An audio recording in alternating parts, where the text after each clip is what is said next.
Raif Jilasun. Muqaddas azob.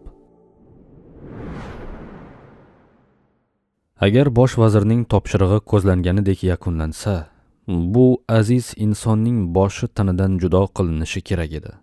Nahotki biz ana shunday mash'um jinoyatga sabab bo'lamiz degan fikr ularni cho'chitib yubordi. Birdaniga yo'q degandek boshlarini silkishdi. Bo'lishi mumkin emas. Bunday bo'lishi mumkin emas deyishdi. Uchovi ham o'zini bir narsaga ishontirishga urinishardi. Ular oq imomni himoya qilishadi.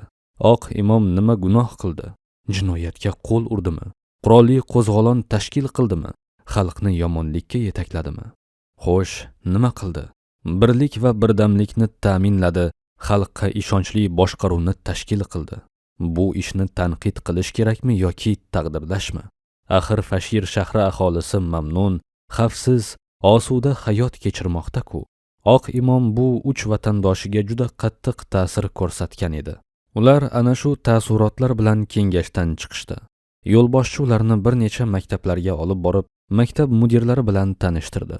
Sinflar top-toza, partalar bugun yasalgandek yap-yangi. O'quvchilar ham ozoda, barcha maktablarda ajoyib tarbiya va intizom hukm surmoqda. Hamma joyda milliy va diniy tarbiya birinchi o'rinda edi.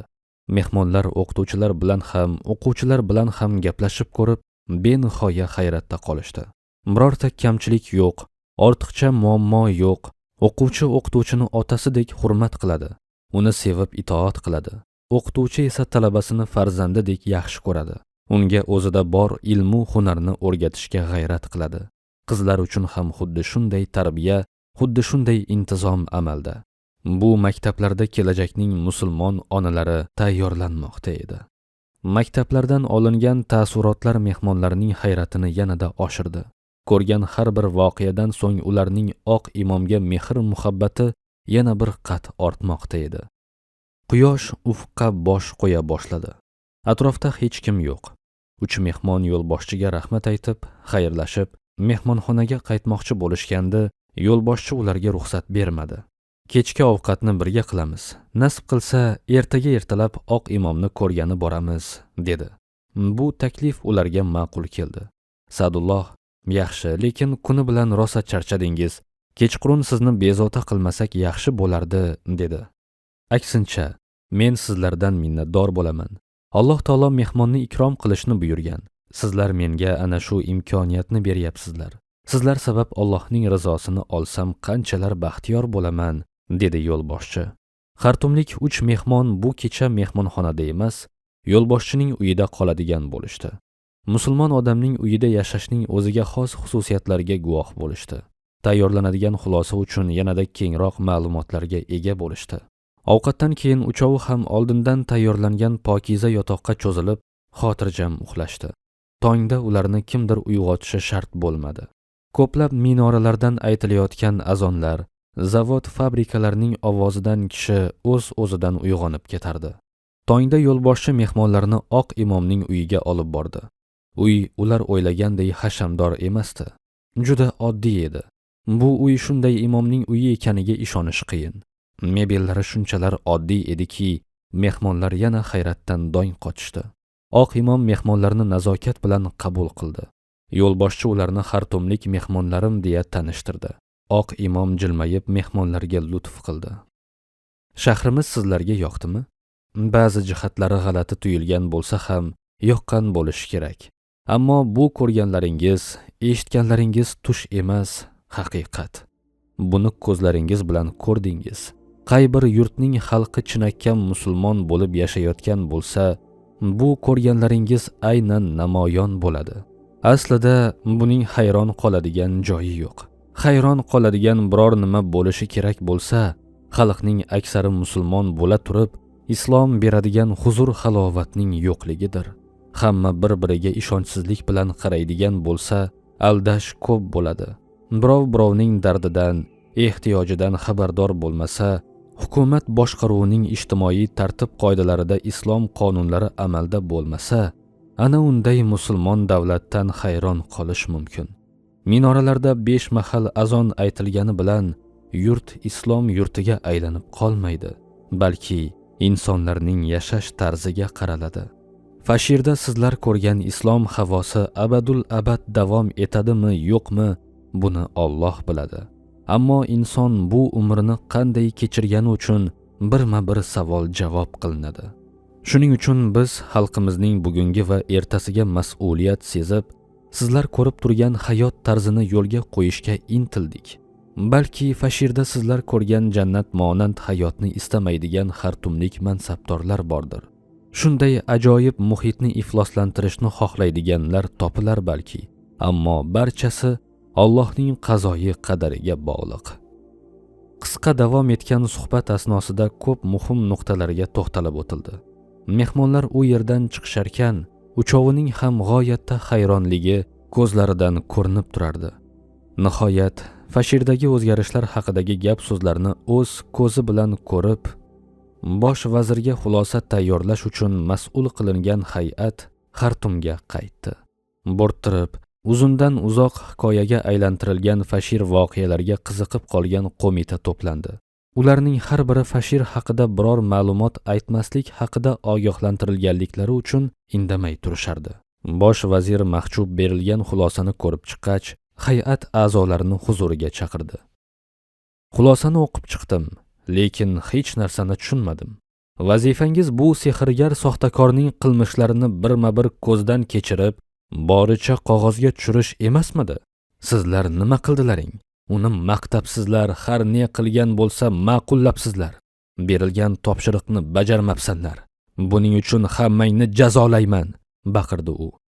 Bosh vazirning peshonasi tirishib ketgan, boshlari chimirilgan, yuzlari g'azabdan qizargandi. Sadulloh avvalgidek hayiqmay, tortinmay xotirjam javob qaytardi. Vazifamiz oq imomning yashash tarzini, qanday g'oyalarni ilgari surayotganini kuzatish, fashir shahrining qay ahvolda ekanini o'rganib, qalamga olish emasmidi?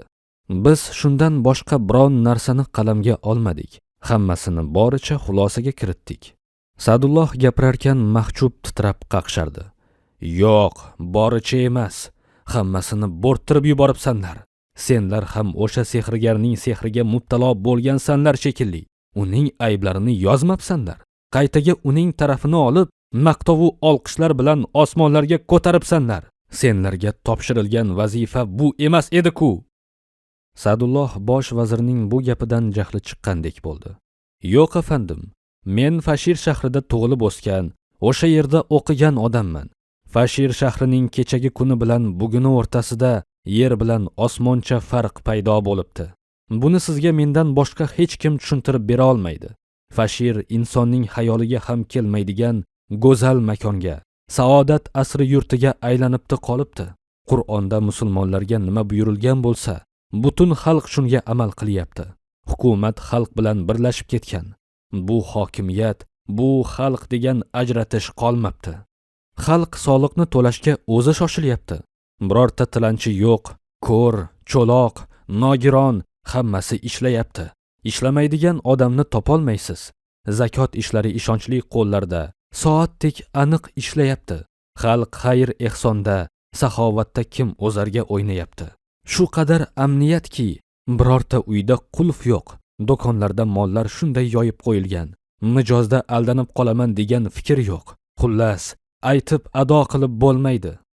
Bularning hammasini yozsak, ko'rganlarimizni boricha qog'ozga tushirsak, bu xulosaga qog'oz yetmay qoladi. Bosh vazir mahjubning rangida rang qolmadi.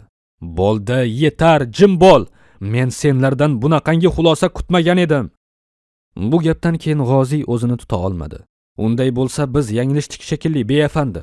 Siz qanday xulosa tayyorlash kerakligini aniq ko'rsatganingizda, balki biz ham shunga qarab ish tutardik. Oqni qora, qorani oq qilib ko'rsatardik.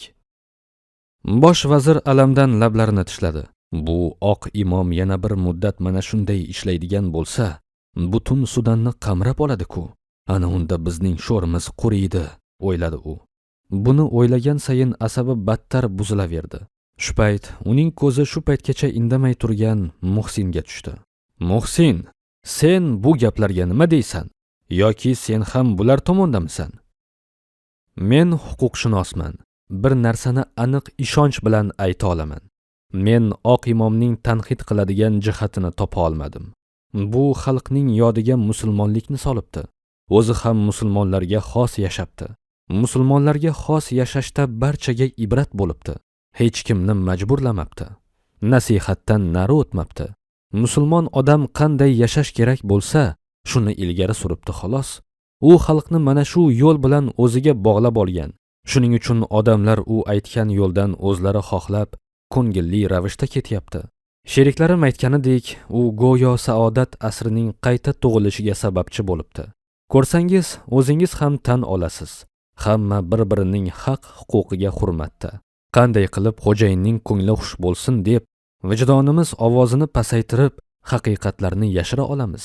Agar bizga ishonmasangiz, shaxsan o'zingiz borib ko'rishingiz mumkin.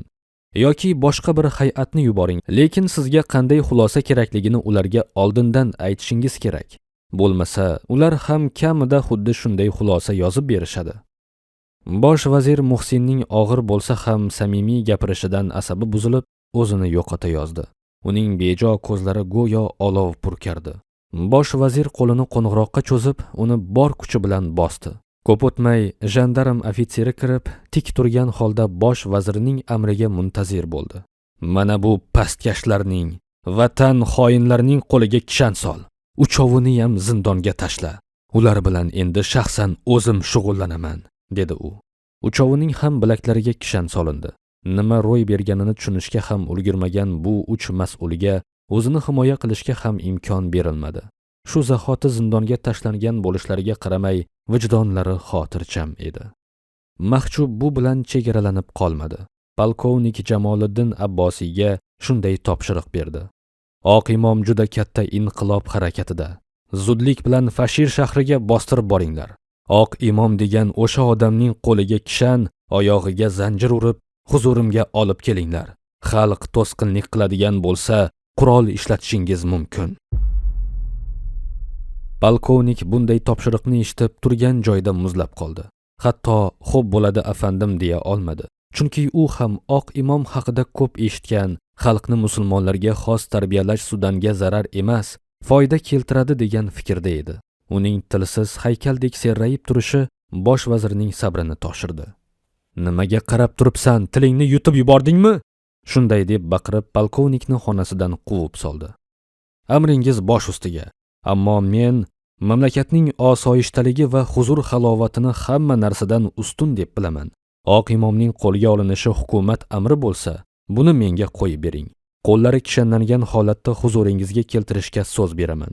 Lekin amringiz atrofni qonga bo'yab emas, davlatga yarashadigan yo'l bilan bajo keltiriladi. Buni bizning tajribamizga qo'yib bering. Polkovnikning unga qarshi chiqayotgandek ohangdagi javobi bosh vazirga qattiq ta'sir qildi. Ammo oxirgi soniyalarda o'zini qo'lga oldi. Qo'mondonga ko'zlarini olaytirib, sekin o'rniga o'tirdi. Nima qilsang qil, lekin qo'llariga kishan solib kel. Sendan shuni kutaman. Ketishing mumkin, dedi.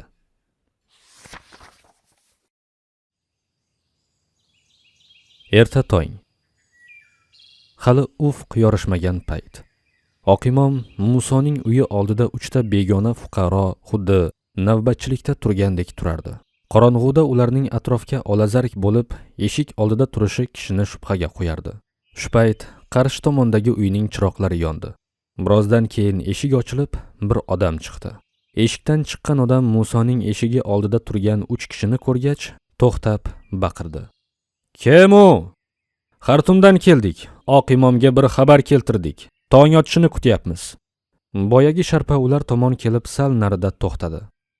Ertalabdan u kishini bezovta qiladigan darajada muhim gapmi? Olgan javobi faqatgina ha bo'ldi. Musoning qo'shnisi bo'lgan bu odam eshikka yaqinlashib qo'ng'iroqni bosdi. Ichkaridan ovoz eshitildi. Sal o'tmay eshik ochildi. "Tinchlikmi? Shu paytda nima gap?" "Xartumdan sizga bir xabar keltirdik deyishyapti. Eshik oldida turishgan ekan. Hali juda erta bo'lgani uchun e'tiborimni tortdi. Xabar muhim deyishgani uchun sizni bevaqt uyg'otdim", dedi qo'shni. 3 kishidan biri Musoga juda yaqin keldi. "Uzr so'raymiz, lekin xabar juda muhim." U shunday deb sumkasidan konvert chiqarib unga berdi. Hech narsani tushunmagan Muso bu xabarning ortida bir o'yin borligidan shubhalandi. Kelganlardan biri shunday dedi: Ja'far Muhammad Numayriy sizga salom aytib yubordi. Allohning irodasi ekan, buvangiz Abdulloh Halil Mahdiy vafot etdilar. Sizga samimiy ta'ziyalarimizni bildirib, Allohdan sabr tilaymiz. Muso bu xabarni eshitib bir qalqib ketdi. Qachon? Janoza bo'ldimi? Janoza o'tdi, afandim. Bosh vazir Mahjub negadir bu xabar sizdan sir saqlanishini istadi. Shuning uchun sizga xabar berilmadi. Padaringiz Xartumda sizni kutmoqda. Konvertdagi xatda shu gap yozilganmi? Yo'q, afandim. Bu xat mutlaqo maxfiy. Uning mazmuni haqida ma'lumotim yo'q. Unda nima borligini bilmayman. Ichkariga kiringlar, eshik oldida turmanglar. Yo'lda charchagandirsizlar, dedi Muso.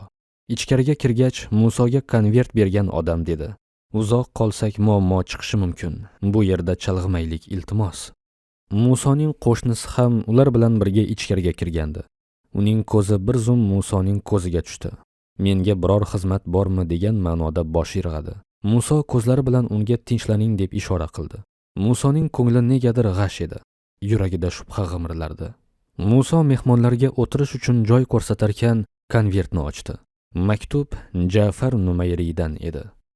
Salom bilan boshlangan xatda buvasining vafoti haqidagi xabardan so'ng quyidagilar yozilgandi. Shu kunlarda Xartum juda notinch. Bosh vazir Mahjubning siz haqingizdagi fikri yaxshi emas shekilli. Maxfiy xizmat xodimlari bergan xabarlarga ko'ra, sizga suiqasd uyushtirilmoqda. Shuning uchun Xartumga qadam bosa ko'rmang.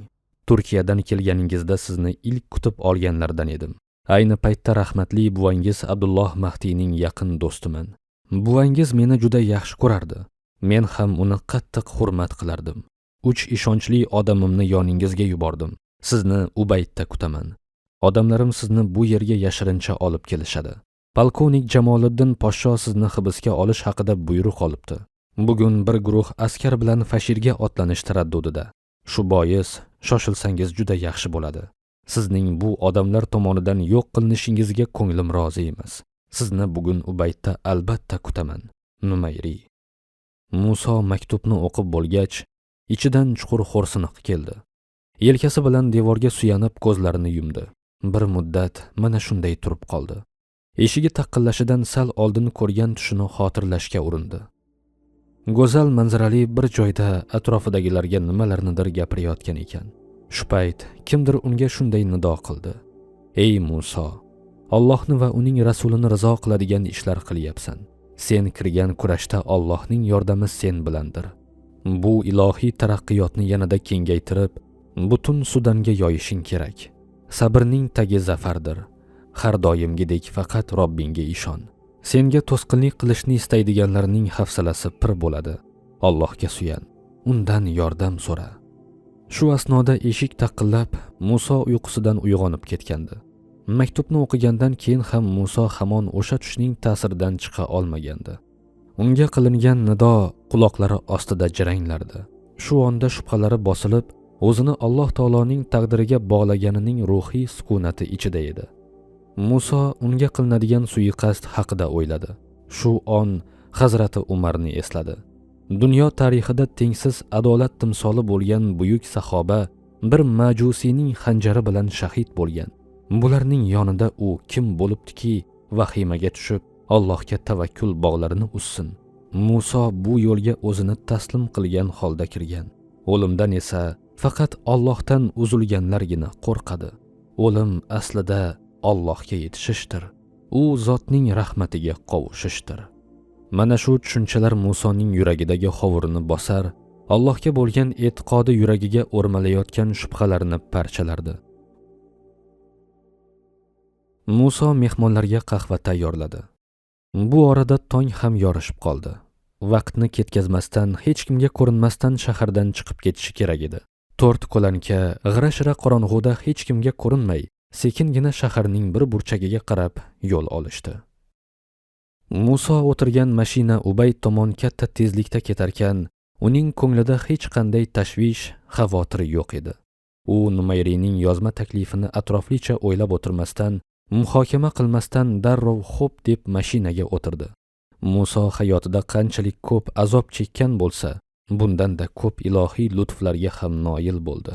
Shuning uchun bu dunyodagi chegaralangan umrida Allohni unutib, nafsining dardiga tushishning hech bir foydasi yo'qligini bilardi.